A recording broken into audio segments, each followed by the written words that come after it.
We're here in downtown Calgary overlooking the Bow River, just one of the rivers causing devastation throughout southern Alberta. Getting word this evening that at least 3 people have died south of here in the High River area. The affected area truly widespread, and we have all the angles covered over the next hour. Let's begin with this. Just take a look and listen.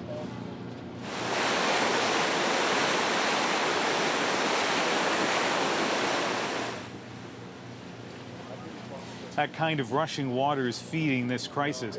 If we zoom into the big rivers, the Bow and the Elbow, we can see that both flow through Calgary. The city has evacuated at least 25 neighborhoods. That's about 75,000 people. Moving south, the swollen Highwood and Sheep rivers have cut off access to smaller communities. And more isolated rivers are not immune, meaning trouble for places like Lethbridge and Sundre. If you're thinking this massive flooding seemed to come out of nowhere, well, you're not alone. CBC's Carolyn Dunn has been out and about all day speaking with people. And Carolyn, did people feel like they were taken by surprise?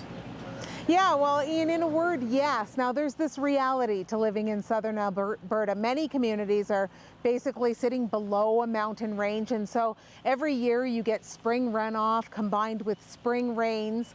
And, you know, sometimes that culminates into flood warnings and flood watches, sometimes even floods. But this was different. People who have lived here for their whole lives say they've never seen anything like it. And it was because of the scope that you just showed, but also because of just how fast and furious it came. Neighborhoods like this one were dry 1 minute, and then literally a minute or two later were flooded right up to where we are now and beyond. And it was that speed that really made this flood so dangerous and so devastating and damaging. Well, and Carolyn, let's pick up on that point and show our viewers how quickly all of this did happen. Many parts of southern Alberta did have rain on Monday and Tuesday, but really only small amounts. The real force of a huge storm system hit yesterday, at least 45 millimeters of rain falling in some places. On Sunday, Bragg Creek was 20 degrees without a drop of rain. This was the scene today. And in High River, their downtown often looks like this, but by Thursday, it was completely submerged. So, Carolyn, that does give us a sense of just how quickly this happened. Yeah, it was quick. 2 rivers cresting in Calgary today. The results of one of them right here, I'm standing in it. Everyone, of course, is waiting for the water to go down, and that's what's proving unpredictable. Underwater, submerged up to a meter in some places. 2 weeks from opening day, the Calgary Stampede grounds are awash. The city's main drinking reservoir is spilling over. Among the 75,000 ordered out of their homes, Terrence Lynn. He was startled awake by police at 5 in the morning and rushed out of his apartment. There was water almost ankle deep, and like you could see it coming in waves down the street. And the Bow River continues to roar, swelling higher than most people have ever seen. Powerful enough to overwhelm Alberta's premier when she returned to her home riding. I've got to tell you, standing on a bridge in the dark when the power is out, listening to the roar of the river is terrifying. The sheer volume of water still rushing through is astonishing. Probably 3 times what it was in 2005. If you have seen it, you know what I'm talking about. The Bow River looks like an ocean at the moment. 1,300 soldiers have been deployed to help, and there are donations coming from all over the country.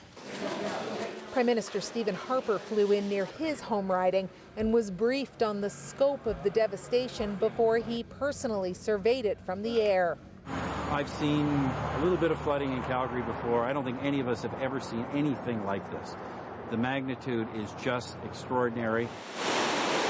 Many people in Bragg Creek got their first look from the ground. They've seen flooding before, but never like this. It's shocking. Disheartening. Yeah. Much of the damage won't be covered by regular insurance. The emotional impact is beginning to show. I mean, it just doesn't look like the original river. There's a house gone there, and I just feel so bad for those people. We're just trying to prevent our basement from flooding, and I can't imagine the whole house disappearing like that. It's just... With heavy, constant rainfall in the mountains, this is one of many areas that are still facing rising water levels.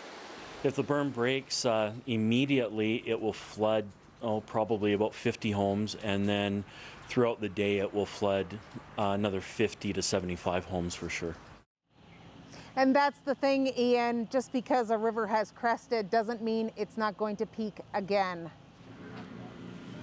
And you know, Carolyn, looking behind me at the Bow River, you can't help but see the bridges, pedestrian street bridges, and wonder the state of those bridges after all this water, all that force. What can you tell us about that?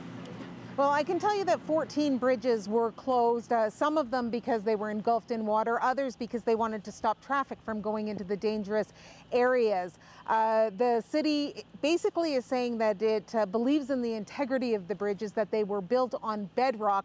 However, they do say that all of the bridges are going to go through a comprehensive evaluation once the water recedes. Of course, that's the $64,000 question. When is that going to happen? Carolyn Dunn reporting live tonight. Thank you for that. Well,